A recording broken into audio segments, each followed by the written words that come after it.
Dari hati yang paling dalam sebagai seorang manusia, bukan pasti sewajarnya kita memaafkan.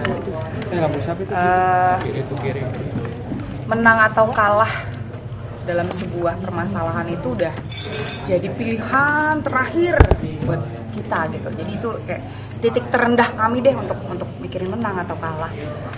Tapi untuk menjaga marwah, menjaga harga diri, menjaga apa yang sudah kami bina selama ini, menjaga perasaan orang-orang yang di belakang kami itu kan kayak ada suami, ada orang tua, ada anak-anak. Jadi ya kami siap melanjutkan sekarang. Ada durasi berapa lama Kak Tantri mungkin? Menunggu. Apa nyanyinya? Oh enggak ya. Memberi kesempatan dari pihak sana untuk mungkin meminta maaf secara langsung ataupun langsung via media sosial, ini sampai kapan? Itu biar kuasa hukum kami kali ya. Karena kan ini kan baru saja dilayangkan somasi yang tadi disampaikan oleh kuasa hukum kami. Jadi kami menunggu bagaimana kapannya waktu yang terbaik kami ikut. Tapi jika pun kalau misalkan di tingkat bermaafan aja nggak sampai selanjutnya gitu, kalian menerima nggak?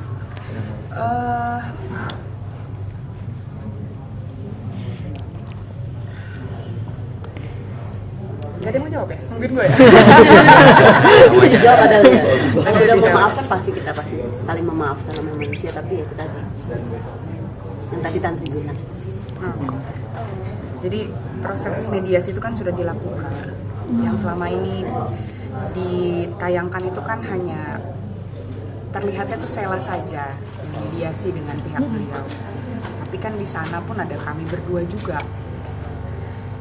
Begitu banyak narasi yang dibuat, dan di proses mediasi itu, yang namanya mediasi itu kan terjadi kesepakatan antar dua belah pihak.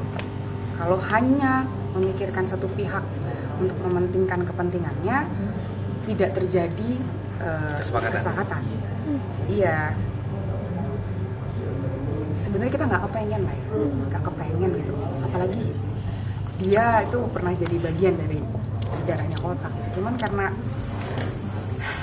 itulah yang paling disayangkan. Kenapa hal ini nggak bisa diobrolin baik-baik di awal tuh itu.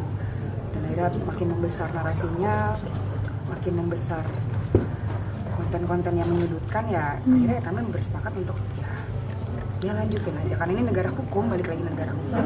Ada hal-hal yang memang harus diuji di hukum, ya kami ngikut. Dan namanya juga kita juga ngeband secara legal kok.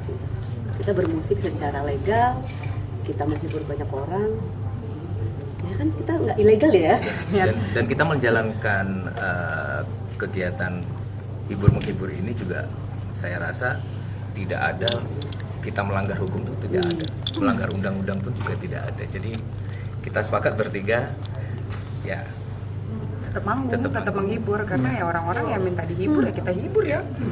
Oke, buat Kotak sendiri ini berarti secara tidak langsung menolak untuk mungkin mengganti nama Kotak dan sudah menghilangkan lagu-lagu ciptaan dari beliau-beliau ini, atau seperti apa sih? Karena kan banyak pro kontra, mungkin publik menilai pembelajaran dari Peter Pan dulu setelah ditinggal dari personilnya harus ganti nama band. Kalau Kotak sendiri seperti apa?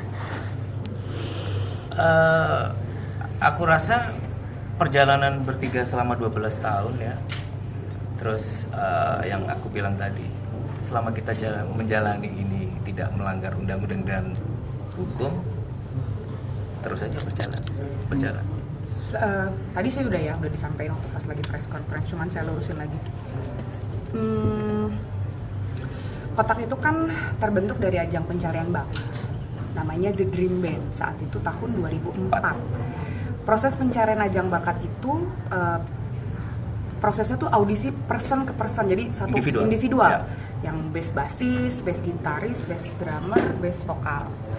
Akhirnya di proses tersebut itu dikumpulin lah, istilahnya dipaksa ngeband, terbentuklah Kotak.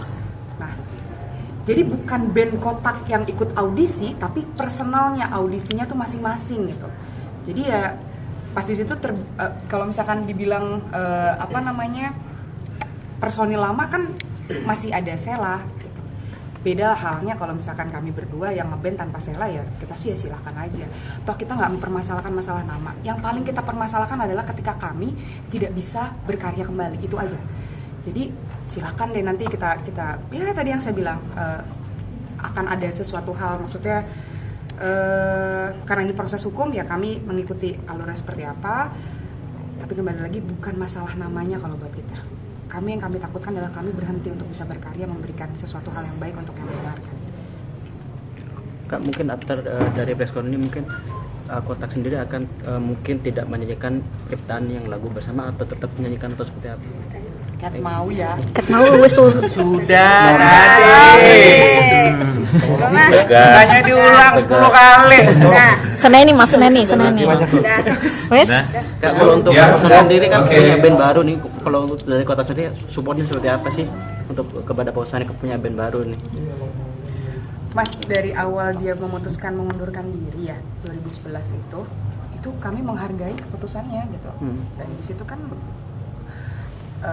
seperti yang kita tahu alasan beliau keluar dari Kotak kan juga ingin membuat satu band baru gitu. Dan di situ pun kami sangat mensupport gitu atas karya-karya yang mungkin mau dilakukan juga. Jadi ya karena sama-sama di industri musik ya kenapa nggak saling support gitu. Pasti disupport lah.